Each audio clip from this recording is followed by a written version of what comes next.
guys! Welcome to How to Be Fancy. Today I wanted to share with you a little something that had been discussed in the last 5 days, 5 ways video, the hair video, and it involves braiding. So I had a lot of you ask me to show you how to do a fishtail braid, and I thought I just conditioned my hair and it's a little bit damp, which I find is best for braiding my hair, and so I thought I would go ahead and share with you a little bit of a how-to. So let's get started.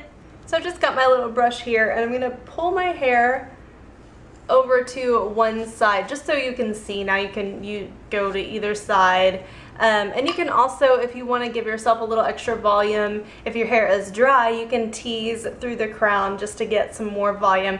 I don't do that obviously when my hair is wet because that's really bad for your hair. And it's dried out a little bit, so I'm going to add just a little bit of water. Because I have a few layers and I find that it's a little bit easier when you're braiding if your hair is maybe 50% damp at least. Okay, so my hair is damp and you'll have to forgive me, my camera is a wide angle lens and so it definitely is hard to get kind of close-up shots of this. So I hope that you can see it. I'll try and like zoom in and out as I need to make it easier for you to watch. And I've got a mirror straight in front of me too, so hopefully we can do this. The first thing you're gonna wanna do is make sure that you have a hair tie handy. I just have this little one here for demonstration purposes, but you can use those little clear ones. I just find they don't last very well in my hair, so I'll be out and they'll break. And then I have nothing to hold my braid. I'm just gonna take all of your hair that you've pulled around and section it off into 2 sections. So what you're gonna do first is I like to take hair from the bottom of my fishtail first and come across and just join it up with your top section. And then you're gonna repeat that on the top section. You're gonna take a small piece of hair from the outside of that and bring it over and join it with your bottom section. And essentially, you just repeat that over and over. So take a section from the outside of your bottom section, join it with your top section,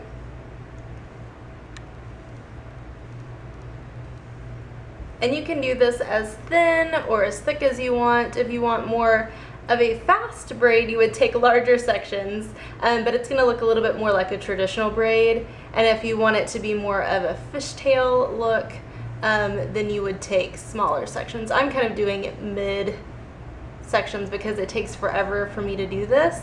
It's not that it's hard, it just takes a long time. So I kind of tend to take middle of the road sections. So just joining that up and kind of pull it tight every now and again just to make sure you're getting kind of the right effect that you're going for. So I've got my braid almost finished. I'm just gonna wrap up the few little bits here at the bottom, just taking a few more sections, and you just work it as far down as you want. If you have curlier hair, I think it's cute if you don't go all the way down to the end, but I have such fine, straight as a board hair that I think it looks weird to leave those bits hanging out. I'm going to take my rubber band, and you can see I haven't done this super neat or anything like that. Just kind of gives you an idea of how to do the braid. And once I get my rubber band kind of secured, I would normally use a smaller one. This actually used to be a smaller one and it's kind of stretched out. So put that in there to secure it, and you can leave it neat like this. I usually leave it neat if I'm going to sleep in the braids because I like to do a fishtail braid if I'm going to sleep with my hair wet because I feel like it gives kind of a cool textured wave the next day, even more so than a traditional braid. But if I were going to wear this out, I would just take it and kind of pull it apart a little bit just so you can kind of see the texture a little bit more. I think it makes it a little more romantic, a little more interesting. Of course my hair is damp, so I would make sure that it was dry before I really got rough with it. So yeah, that is how I do a fishtail braid. You can use this style of braid for any sort of hairdo that requires a braid. I hope that helped you. Let me know down in the comments if there's anything else you'd like to see a how-to on. I'd be happy to show you. If you liked the video, give it a thumbs up and make sure you subscribe if you haven't already. If you have, thanks for being here. And until next time, guys, I'll see you later. Bye-bye.